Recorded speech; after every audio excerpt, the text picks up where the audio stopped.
What's up, everyone? This is your cosmic brother, Larry Yates, again. I just want to thank you guys for getting my numbers so high. I'm getting 30, 40,000 people watching the view. And I don't say that from an egotistical point of view. I say that from an appreciation point of view. And I want to talk about the last post that I put up there was a warning to white America and a message to immigrants. And I stand by every word I spoke because it is a fact. It's a truth. And but what that did was it created a dialogue for those that disagree with me, and I appreciate and thank you always. If you disagree with your cosmic brother, please let me know so we can talk, because the ones that did disagree with me, we had dialogue, and that's what it's all about, having some dialogue. I, as an African American male at this point in my life, I don't let people tell me the African American experience. I hope that you will listen to me to tell you about the African American experience here in America.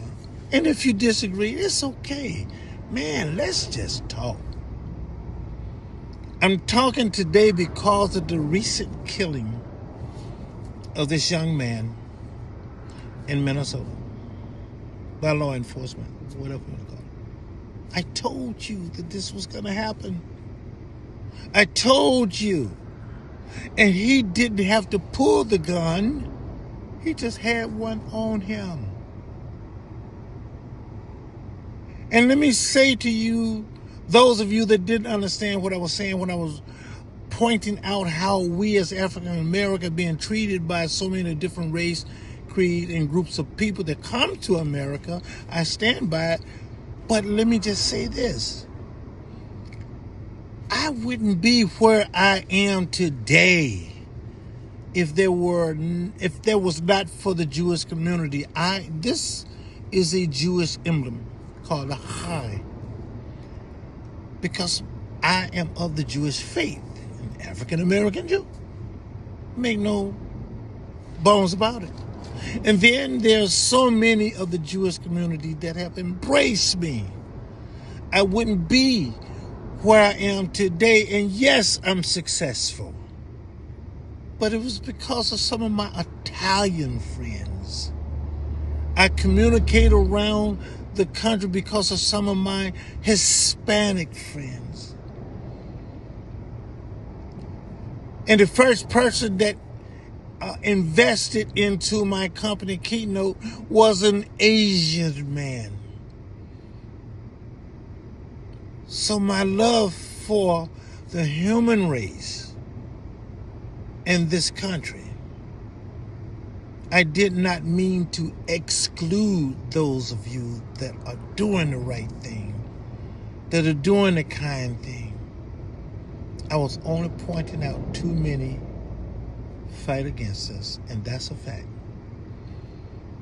And when I said to you that the African American community is the frog in the swamp, that what they have done to us and they're doing to us, they're going to do it to you. They're doing it, America. They're doing it. They'll slaughter you in the streets. They're killing white women in cars. Why? This just like give us pleasure to say, aha, I told you so. This hurts us because we thought it would be better. So just let me move forward and tell you what I'm thinking. America, the lady, is sick. The America, the beautiful lady, is on her sick and deathbed. She's been kidnapped. She's been gagged. She's been robbed, beat, and raped of her most valuable resources. She's been deprived of her constitutional rights. America, this lady, her rule of law is being trampled on. America, this lady, she's been raped and robbed of her resources for the rich and powerful. She's in trouble now. And because of the wounds of her captors, she's on her deathbed. She's America the Beautiful, this lady that we had so much hope in, is now running a high fever. She cannot distinguish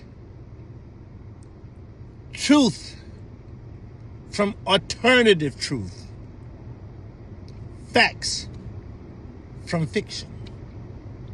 She's been beat and running this high fever to the point that she's delusional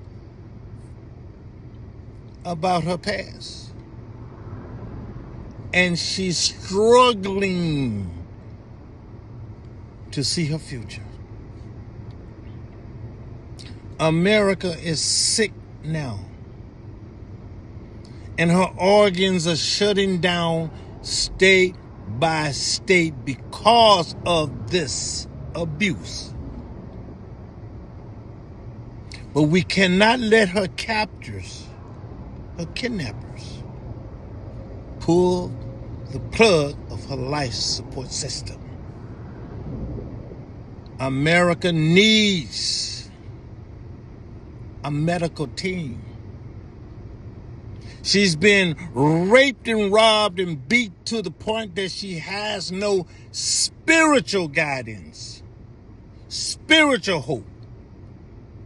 And we need all of you, imams, preachers, rabbis, spiritual leaders, to help her gain her spiritual rooting, her spiritual footing, and along with us as her medical support system, using our ballots as the hospital and the votes as the surgical tool. And we can root out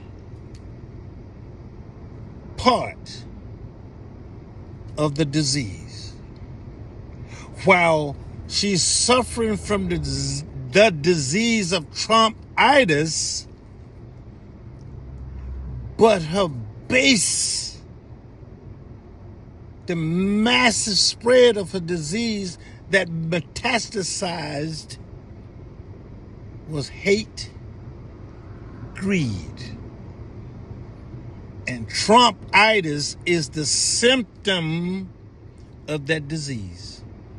So we can take a laser beam called the vote and remove that as a surgical device. We are the doctors that she needs.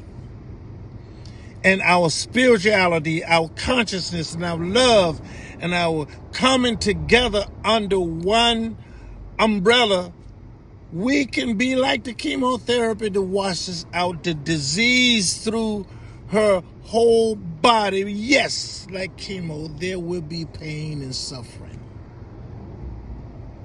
But we can get her off of her deathbed and not let her captors pull the life plug on her. And we can get America the Beautiful lady back on her feet, that she can get on the world stage and she can compete globally again. We can do that. But we have to be a collective medical team to take care of this lady that's on her deathbed, that's called America. And I leave you with this. The one thing that I admired about white people, white men, when I was coming up out of the ashes of a slave, I remember this: give me liberty or give me death. I admired white America for that, and I still do admire that belief system and that understanding. But do it with peace. Do not do it with violence. And then I leave you with one of the greatest statements that we could ever hear. The great President Kennedy said, ask not what your country can do for you, but what you can do for your country. Ask not what your country can do for you, but what you can do for your country. Let's look inside of us as individuals and collectively and see what can we do for the sick lady that's on her deathbed called America. Peace. I'm out.